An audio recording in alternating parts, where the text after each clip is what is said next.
ঘূর্ণিঝড় রিমালের প্রভাবে আগ্রাসী হয়ে উঠেছিল পদ্মা।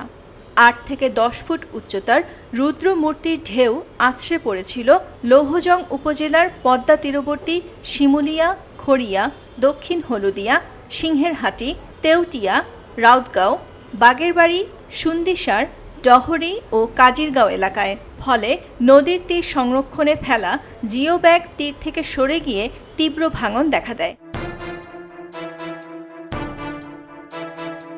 ঝড়ের পরে ঢেউ ও পানি কমে গিয়ে পরিস্থিতি কিছুটা স্বাভাবিক হলেও এখনও ভাঙন হুমকিতে রয়েছে বিস্তীর্ণ এলাকা ও শত শত বসতবাড়ি সহ নানা গুরুত্বপূর্ণ স্থাপনা। ঝড়ের কারণে আমাদের এলাকার প্রচুর পরিমাণে ক্ষয়ক্ষতি হয়েছে, বাড়িঘরের মানুষের যানবাহনের বিশাল ক্ষয়ক্ষতি হয়েছে।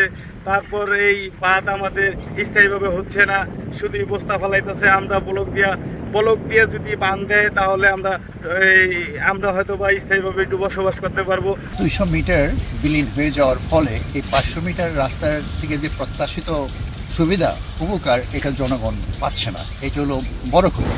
আর এর পাশ দিয়ে যে জমিনগুলো ছিল সেই জমিনগুলো বিলীন হয়ে গেছে।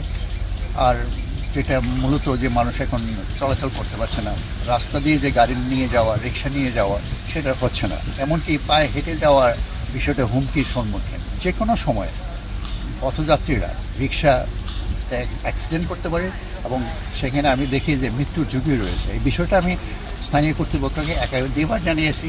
তীরের মাটি ভেঙে পড়ছে নদীতে, আতঙ্কে নির্ঘুম রাত কাটাচ্ছে পদ্মা তীরের মানুষ।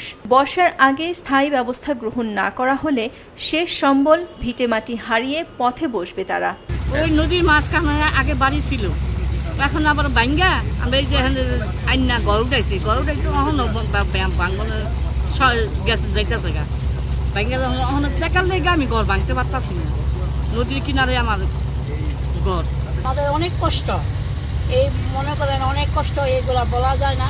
এখন যদি এই জায়গায় বস্তা ফেলাইতে থাকতেছে না, এখন যদি হেরা শুনতেছি পাথর ফেলাইবো, পাথর যদি ফেলাইতো কাজ ধরতো, আমরা আশা করি থাকতে পারতাম। আমরা মনে করেন আমরা অত সমর্থ নাই, আমরা অনেক কষ্ট করতেছি। এই পর্যন্ত ভাঙিয়া আমরা এক পা এদিক থেকে ওদিক যাই, ওদিক থেকে ওদিক যাই, আমরা এইভাবে আছি। এ বিষয়ে স্থানীয় পানি উন্নয়ন বোর্ডের নির্বাহী প্রকৌশলী জানান, ৩ কোটি টাকার জরুরি বরাদ্দে ক্ষতিগ্রস্ত এলাকায় নতুন করে জিও ব্যাগ ফেলার উদ্যোগ গ্রহণ করা হয়েছে। এখানে একটা চ্যানেল ছিল, যে চ্যানেলটা এখন মূল পদ্মার সাথে রূপ নিয়েছে। সেই জন্য আমাদের পূর্বে যে অংশগুলো কম ক্ষতিগ্রস্ত ছিল সেই অংশগুলো ডিপির অন্তর্ভুক্ত ছিল না।